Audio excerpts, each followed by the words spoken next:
Diz assim: vós sois o sal da terra. Ora, se o sal vier a ser insípido, como lhe restaurará o sabor? Para nada mais presta, senão para ser lançado fora, ser pisado pelos homens. Vós sois a luz do mundo. Não se pode esconder a cidade edificada sobre um monte, nem se acende uma candeia para colocá-la debaixo do alqueire, mas no velador, alumia a todos quantos se encontram na casa. Assim brilhe também a vossa luz diante dos homens, para que vejam as vossas boas obras e glorifiquem a vosso Pai que está nos céus. Amém? Amém. Jesus fala por parábolas, Jesus fala por comparações, por figuras de linguagem, usando coisas do mundo natural com significado e repercussão espiritual. Então ele faz aqui uma comparação, né? Ele fala que nós, que você é sal da terra, né? Não quer dizer que nós somos um sal, né? Mas o que ele quer falar com isso, né? Quer falar que enquanto tiver alguém que dê testemunho da verdade de Deus na terra, a terra vai ter sabor, né? Os homens não vão viver de acordo mais com as suas crenças, com as suas ideias, com as suas doutrinas várias, mas eles vão conhecer que há uma palavra que faz a diferença, que há uma palavra que fala aos corações. Então isso confere um sabor, né? Pensa bem numa comida, numa refeição que não tenha sal, né? Na mesma hora você prova e você não vê sabor ali, né? Então a palavra de Deus traz significado, ela traz peso, ela traz livramento, ela traz paz, alegria, ela é a boa notícia. Então enquanto a humanidade fala de tragédia, de problemas, de dificuldades, de morte, de notícias ruins, você sendo sal da terra, você vai levar a boa notícia, porque você sabe que a boa notícia, palavra de Deus, ela transforma vidas, ela salva os caídos, os perdidos, levanta os paralíticos, ela traz consolo, ela traz refrigério, ela traz esperança. Então, você, como servo de Deus, é comparado por Jesus ao sal da terra, aquele que confere sabor às vicissitudes da vida, às dificuldades da vida, às murmurações das pessoas, às reclamações, às desesperanças, às lágrimas, as desventuras, os desesperos, as tristezas, as angústias, mas você tem o quê? A boa notícia. Então você é comparado ao sal da terra. Você vai sempre ter a palavra que vai fazer a diferença na vida da humanidade, na vida das pessoas. Enquanto a igreja estiver na terra, vai haver alguém, né, que comparado ao sal leva a boa notícia, leva a esperança ao coração das pessoas. Você vê pessoas entristecidas, pessoas esperançadas, mas você leva a palavra do reino de Deus, né? Então você acende ali uma esperança no coração das pessoas, da humanidade. Ele fala que para que não seja insípido, quer dizer, tem que ter sabor, né? O sabor, vida de oração, para que você leve a palavra, né? É a palavra acompanhada de uma vida de oração, de uma vida de consagração a Deus. Então, para ter sabor, as nossas lâmpadas, né? Ele fala também da lâmpada que tem óleo, que está acesa e que o Espírito Santo não está ali abafado, não está ali sem o fogo, né? O fogo arderá continuamente sobre o altar e não se apagará. Tem que ter o fogo do Espírito para que você tenha aí liberdade, ousadia, intrepidez para ser o sal da terra, que é o sal que vai fazer a diferença, né? O sal faz diferença. Sal faz diferença na comida, o sal vai fazer diferença na terra. Ele falou, se ficar insípido, para que vamos servir? né? Quer dizer, se nós não formos aquecidos no espírito, né? Não entristeçais o espírito, né? Mantenha sempre o fogo aceso, né? Aí ele fala assim: para nada mais presta. Quer dizer, você tem a palavra, você tem o direcionamento de Deus, você tem aí o Espírito de Deus sobre a sua vida, o fogo de Deus sobre a tua vida. Então você não pode se calar, você vai ter que levar a palavra, né? Diante de toda e qualquer situação, você vai levar a palavra. Para quê? Para que não fique insípido. Quer dizer, qualquer lugar que você for, com quem você falar, com quem você conversar, com quem você se relacionar, onde você estiver, você há de ser como o sal, vai ter que conferir sabor, vai fazer a diferença. O sal faz a diferença. Então nós devemos ser aquele que faz a diferença no mundo.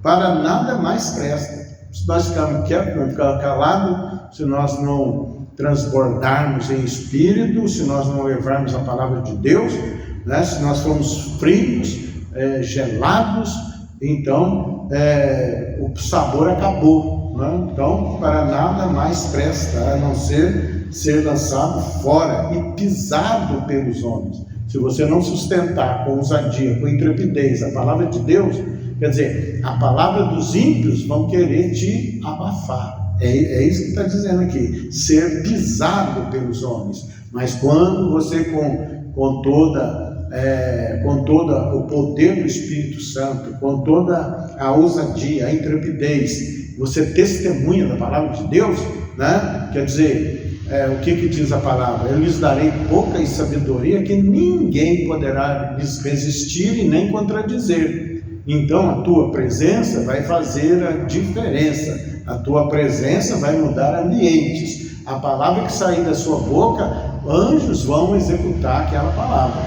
né? Então você não vai ser absorvido pelo que o mundo pensa, pelo que o mundo fala, mas você estará cheio do Espírito Santo e vai levar a boa notícia do reino de Deus para a humanidade. E ele faz a comparação: vós sois a luz do mundo, né? A Bíblia fala muito de luz e fala muito de trevas. Aí as pessoas vai lá, acende vela, né? No Natal você vê acendendo luzes aí para todo lado, porque Jesus disse: eu sou a luz do mundo, né? A luz veio ao mundo e ilumina todo homem. Então aí ele faz a comparação do homem e da mulher de Deus como luz do mundo. Essa luz não tem nada a ver com luz de vela, de fogueira, da companhia energética. A luz é entendimento. Entendimento, conhecimento de Deus. A palavra diz, né? Conheça o Senhor e prossiga em conhecê-lo, né? Conheça a verdade nos tornará livre. Então, essa é a luz, é o entendimento. Jesus é o caminho, a verdade e a vida. Então ele é a luz que ilumina todo homem. Quer dizer, ele vai dar entendimento. O nosso culto é um culto racional. Isso quer dizer o seguinte: passa pelo nosso entendimento. Você não vai ficar fazendo, né, adoração de qualquer maneira, né? Você não vai adorar a outros deuses. Você não vai ficar fazendo orações que os outros te ensinam, orações decoradas, né? Mas você vai ter vida própria no Espírito, que você vai transmitir à humanidade o conhecimento de Deus, né? Jesus transmite ali para a samaritana no poço como deveria ser o culto. Ela fala, né? A hora vem e já chegou, em que os verdadeiros adoradores adorarão o Pai em espírito e em verdade. Então essa é a luz, quer dizer, há um só Deus, um só batismo, um só Senhor, né? Ele veio para explicar para nós, para dar entendimento de quem é Deus e como Deus deve ser servido, como Deus deve ser adorado. Por isso que a palavra diz que o Espírito Santo nos ensina a orar, porque ninguém sabe orar como convém, mas o Espírito de Deus é que ensina e até intercede por nós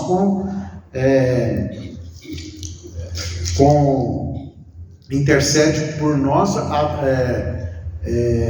até com gemidos inexprimíveis, né? Então, é a presença de Deus em nós. Vós sois a luz do mundo. Quer dizer, quando você abrir a boca, o que você fizer, aonde você for, onde está andando, a luz está sobre você. Quer dizer, o entendimento, a compreensão de quem é Deus, quais são os propósitos de Deus, qual o teu chamado nessa vida, como você há de adorar, como você há de conhecer o único Deus verdadeiro e a Jesus Cristo, a quem Ele enviou. Essa é, né, a luz, quer dizer, tudo que vem dele é verdade, porque a verdade esclarece, a verdade ilumina, a verdade leva ao acerto, ao caminho certo. Ele é o bom caminho.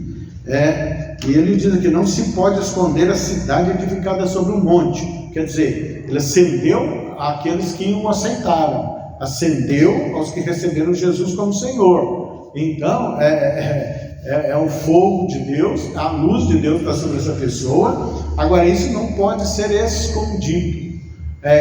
Você vai ser denunciado, como Pedro foi.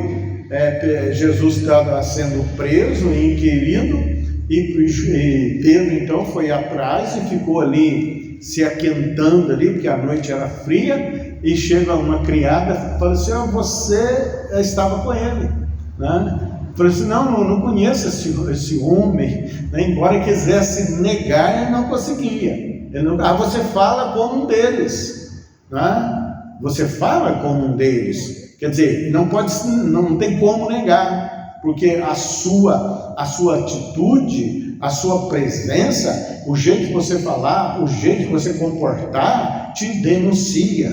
É isso que eu falo, não se pode esconder. Quer dizer, então, por mais que a pessoa queira se esconder, ela não vai ter como se esconder, né? Ela vai querer se ocultar, às vezes com medo, às vezes com vergonha, com receio do que os outros vão falar, do que os outros vão pensar, mas a atitude, a postura, às vezes a própria presença, né? Às vezes você olha numa pessoa e fala assim: essa pessoa é de Deus, né? Ela não falou nada, somente pela presença dele. Então, não se esconde, né? Ainda que você queira se esconder, não vai haver como. A tua presença vai te denunciar. Nem se acende uma candeia para colocar debaixo do alqueire, né? Então, quer dizer, pessoas às vezes querem se ocultar, mas não vão ter como ocultar, porque acendeu essa luz vai brilhar, e ela, de uma hora ou outra, ela vai ser exposta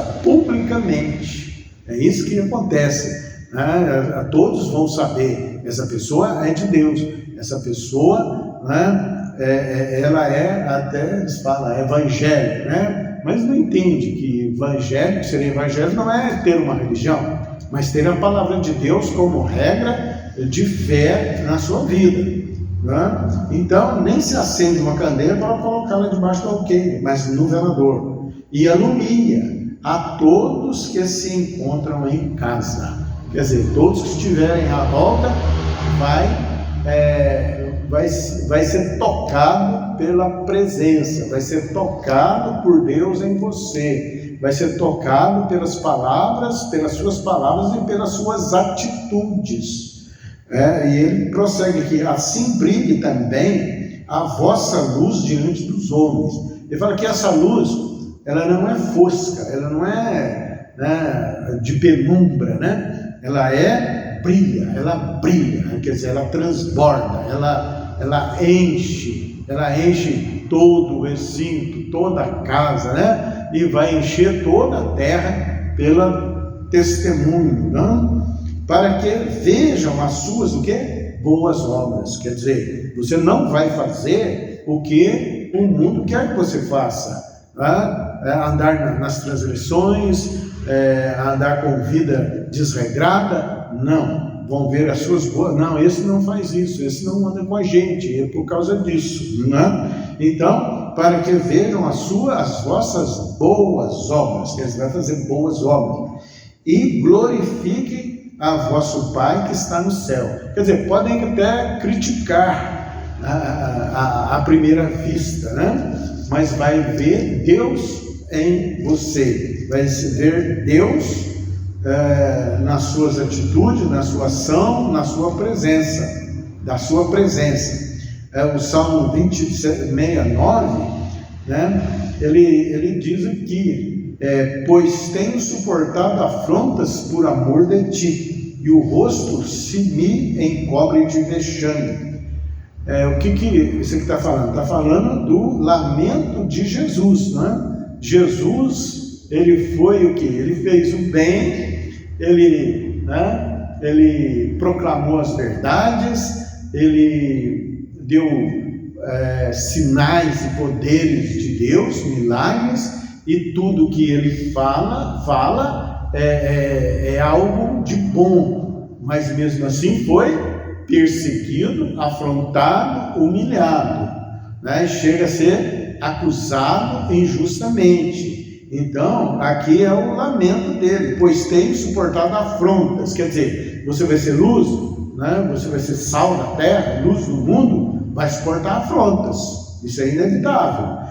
Afrontou Jesus, quanto mais aqueles que são dele, por amor de ti. Quer dizer, você ama Deus, então vai ter afronta, e o rosto se me encobre de vexame. Vai andar muitas vezes humilhado, né? Injuriado, mal entendido, mal interpretado, criticado, mas por amor de Deus você continua sendo sal da terra e continua sendo luz do mundo. Tornei-me estranho a meus irmãos e desconhecido aos filhos de minha mãe. Nem os seus parentes vão te reconhecer, nem os irmãos de sangue vão te reconhecer, porque o seu sal, sendo sal, você vai incomodar, sendo luz, né, você não vai ter como se ocultar.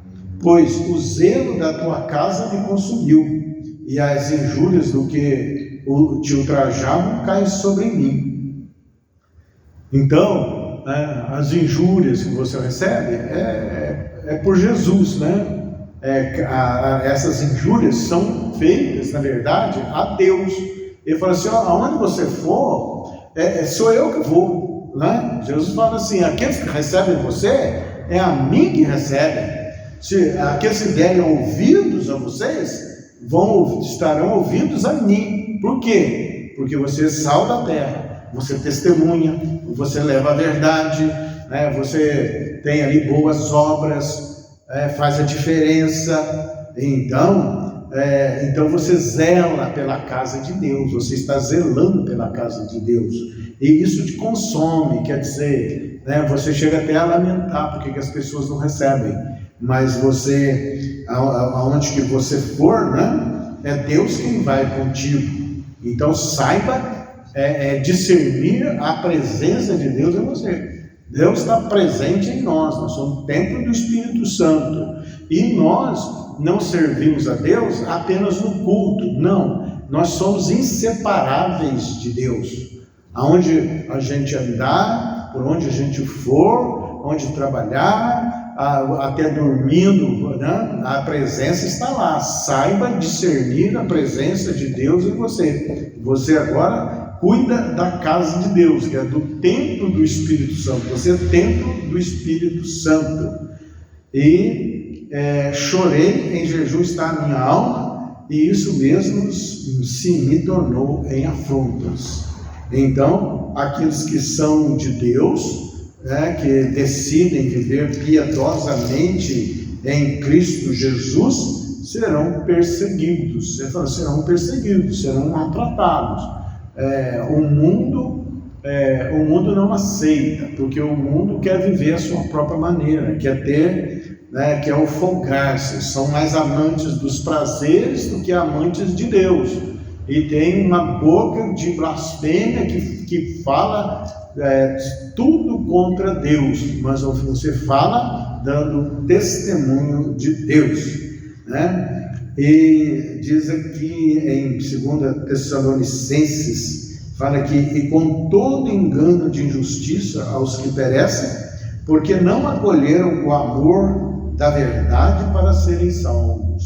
Quer dizer, os que não acolhem a verdade de Deus, aqueles que não acolhem ao testemunho que você dá, porque você é luz do mundo, diz aqui que eles não acolheram o amor da verdade para serem salvos. E o que acontece com isso? E por este motivo, pois que Deus lhes manda a operação do erro, para darem crédito à mentira. Quer dizer, o mundo vai dar mais crédito à mentira. Os que não são de Deus vão dar crédito à mentira e vão rejeitar a verdade, né? Eles não acolhem o amor da verdade, mas eles dão crédito à mentira. Por isso se opõem àqueles que são de Deus. Por isso que se opõem aos que são sal da terra e luz do mundo. Mas o próprio Deus me falou: então eu enviei meus servos, minhas servas, mas eles não deram ouvidos a ele, né? Porque já foi, como dito aqui, ele fala: aqueles que recebem vocês é a mim que recebem. Quer dizer, o nosso ensino não é nosso. O nosso ensino vem de Deus, porque nós testemunhamos da palavra de Deus. Aí as pessoas acham que nós estamos falando coisa da nossa cabeça. Quer dizer, passou pela nossa cabeça, passou pelo nosso coração, mas nós testemunhamos da verdade da palavra de Deus, da inerrante palavra de Deus. Aí as oposições, as perseguições, chega até na nossa parentela, né? Quanto mais no mundo, né? Diz aqui, por esse motivo, aí o que Deus faz? O próprio Deus faz, né? E por esse motivo, pois que Deus lhes manda o quê? A operação do erro. A operação do erro, as pessoas vão jurar de pé junto que estão certas, e você está errado, né? Quer dizer, a palavra de Deus está errada. Eles vão, então o próprio Deus fala assim: é isso que vocês querem? Então Deus entrega essas pessoas à operação do erro. Eles vão estar certos de que estão servindo a Deus, eles vão falar de Deus, né? Vai dar até aula de Deus, mas neles há a operação do erro, estão errados, e não vai ter nada que os convença do contrário, porque eles já se entregaram, né, a mentira, porque não deram crédito à verdade, não deram crédito ao que o sal da terra falou, ao que a luz do mundo proclamou. Então o próprio Deus os entrega, né, lhes manda a operação do erro para dar crédito à mentira. É isso que vocês querem crer? Então creia, né? Fique por aí. Mas a questão é se a pessoa vai ter amor à verdade, vai acolher a verdade. Acolher a verdade é acolher Jesus. Acolher Jesus é acolher as Escrituras, o que ele falou, para a glória de Deus, né? A fim de serem julgados todos quanto não deram crédito à verdade. Antes, pelo contrário, deleitaram-se com injustiça. Vão viver a sua própria maneira, vão dar crédito a falsas doutrinas, vão inventar deuses, né? Vão crer em deuses imaginários. Propriamente Deus criaram um Deus, né? Até muitos que falam de Jesus, mas não é o Jesus das Escrituras. Fala Jesus, mas o Jesus que eles concebem não se identifica com as Escrituras, ao passo que Jesus é a Escritura, Jesus é a palavra de Deus. Então, o verdadeiro Jesus é a verdadeira palavra de Deus. E em 2 Timóteo, capítulo 4, capítulo 3, verso 12, diz assim: olha, todos quantos querem viver piedosamente em Cristo Jesus serão perseguidos.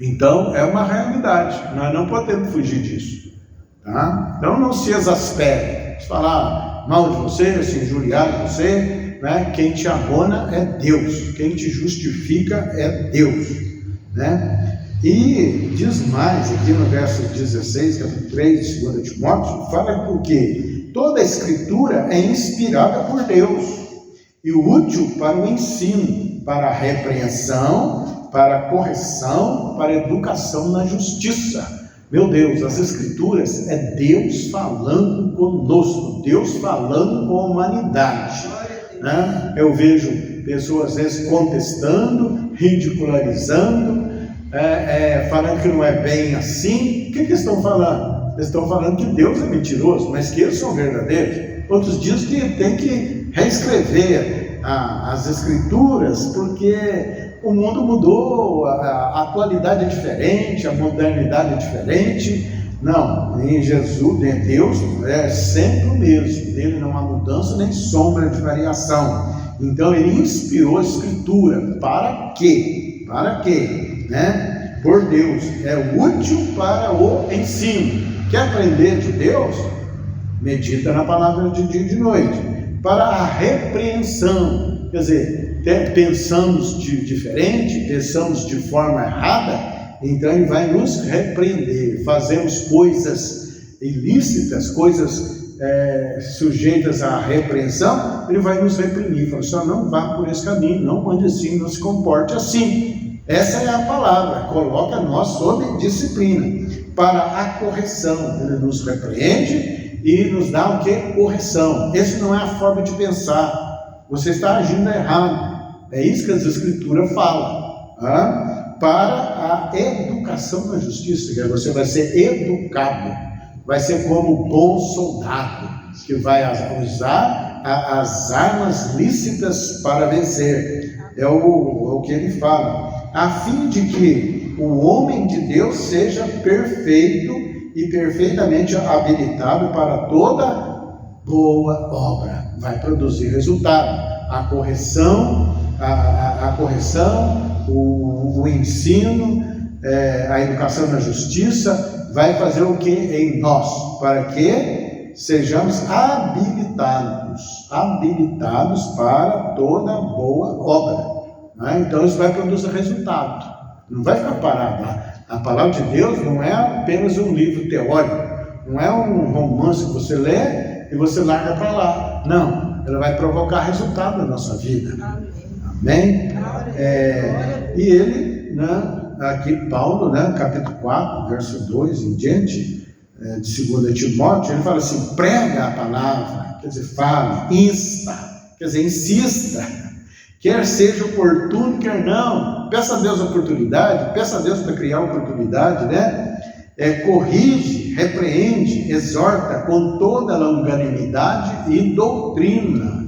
Quer dizer, tudo nós devemos falar da doutrina, não palavras nossas, não palavra da lógica humana, mas a palavra da doutrina.